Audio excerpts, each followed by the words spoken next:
Hello and welcome back to Newsline, brought to you People's TV.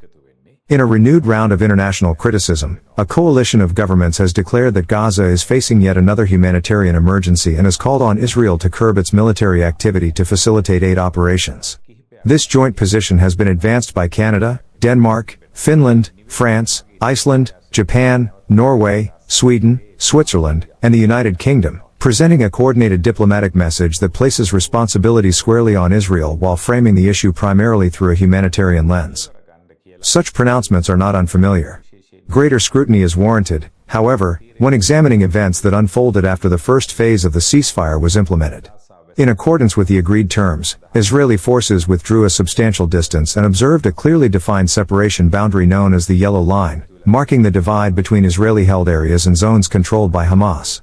Israeli units reportedly adhered to these limits.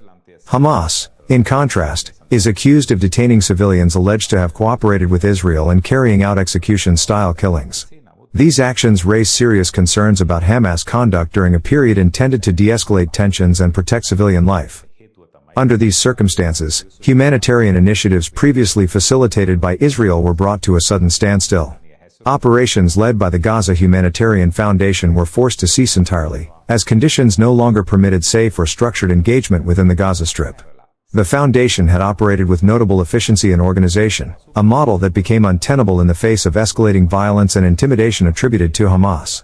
The security environment necessary for neutral aid delivery simply no longer existed. At the same time, Hamas moved to exert control over relief channels operated by UNRWA and the United Nations World Food Programme.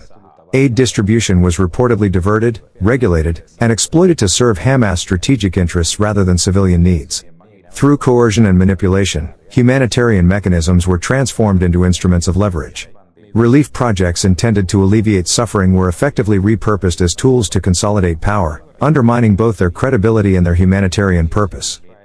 Hospitals in the Gaza Strip remain occupied and are reportedly being used for militant operations, rendering them unsafe and unreliable for civilian medical care.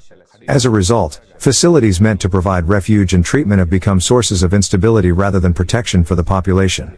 In parallel, reports indicate that Hamas has imposed financial demands on displaced civilians living in tents, allegedly charging as much as 2,000 shekels per household on a weekly basis, further compounding the hardship faced by those already stripped of their homes. This reality stands in sharp contrast to the prevailing international narrative.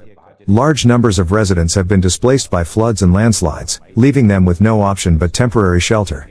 Yet within this environment of vulnerability, Hamas is accused of continuing armed confrontations with the Israeli Defense Forces while exerting control over humanitarian aid intended for civilians.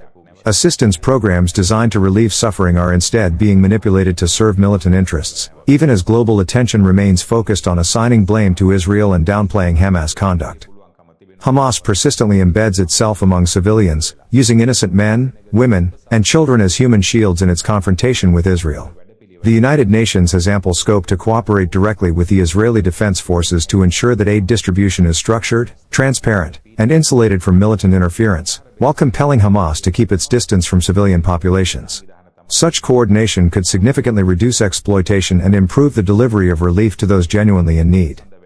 Instead, global leadership has once again yielded to pressure. Western governments and senior UN bodies appear reluctant to challenge Islamist militant influence, opting for rhetoric over action. Public expressions of sympathy for Gaza are not matched by meaningful steps to investigate allegations of Hamas infiltration within organizations such as the Red Cross, the Red Crescent, and UNRWA. A serious, independent probe and a reformed aid framework could transform humanitarian assistance into genuine relief for suffering civilians. That opportunity remains ignored, allowing the current cycle of abuse, manipulation, and civilian suffering to persist unchecked. If this report helped you see the situation on the ground clearly, don't keep it to yourself. Like, share, and subscribe to People's TV, where truth has no agenda, and facts speak louder than spin. Subscribe us for more details.